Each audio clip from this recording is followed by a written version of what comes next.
Western Ukraine is under fire yet again, with Russian missiles striking cities like Lviv and Chernivtsi in a new wave of massive drone attacks.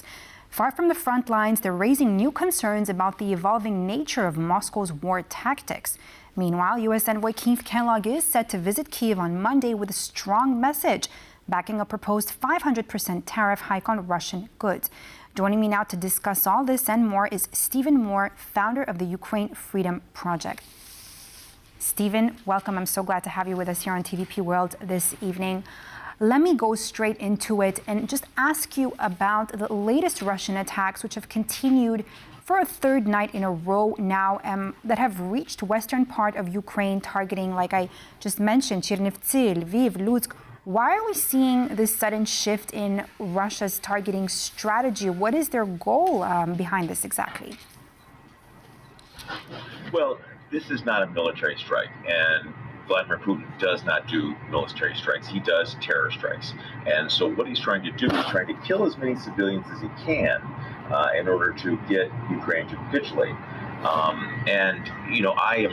left Ukraine on Sunday of last week, and I've been in the U.S. for a week.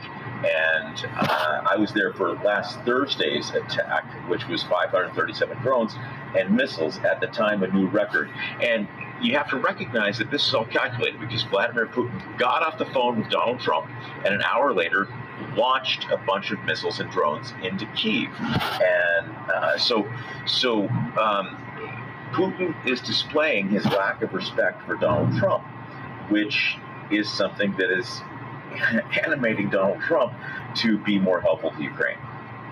So, you just mentioned Donald Trump. Let me go then straight into asking you about Kellogg's visit to Ukraine on Monday. He said that he supports an American bill that's going to impose 500% tariffs on Russia. What is he hoping to achieve with this? What do you think is going to change? And is Trump himself, what's making him change his mind? Well, here's what's happening. You've got a lot of really positive signals that, there was a guy, Albert Colby, who is a senior person in the Defense Department, and he unilaterally just cut off weapons to Ukraine. And Pete Hegseth, the Secretary of Defense Department, signed off on it. And then when it reached the White House, Trump says, wait. What are we doing here? I didn't sign off on this.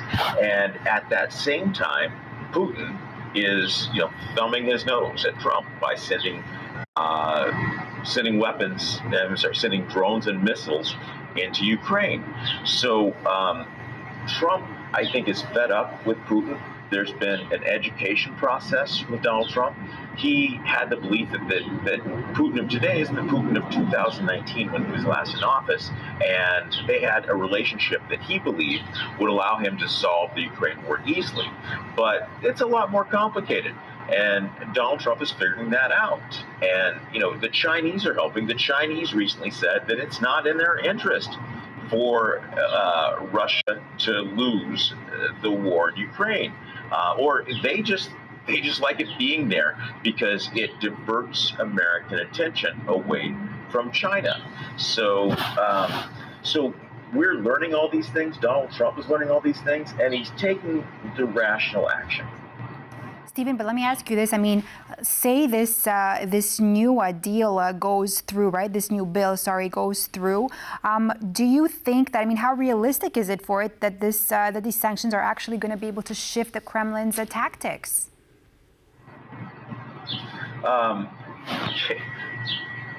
Putin is in trouble in a bunch of different ways. His 3-day military operation is now a 3.5-year military operation. They're losing, according to The Economist, a Russian soldier for every 9 acres of land that they take. And 9 acres is, I don't know how to put that into kilometers, but it's a very tiny fraction of a kilometer. So what we're seeing is that Putin is a loser. Donald Trump doesn't like losers, and so Trump is gravitating against Russia. Stephen, I just want to ask you a question. I mean, going back to Russia's latest attacks, of course, on those regions in Western Ukraine. I mean, we had Poland really, scramble fighter jets as well. Do you think that Russia is actually testing NATO's red lines? Oh, absolutely. You look, he's doing the same thing to the Baltics as well. There was a Shahed drone that fell into the Baltics. I think Estonia, I can't remember. Finland is seeing this sort of probing as well. And, Russia is on a war footing.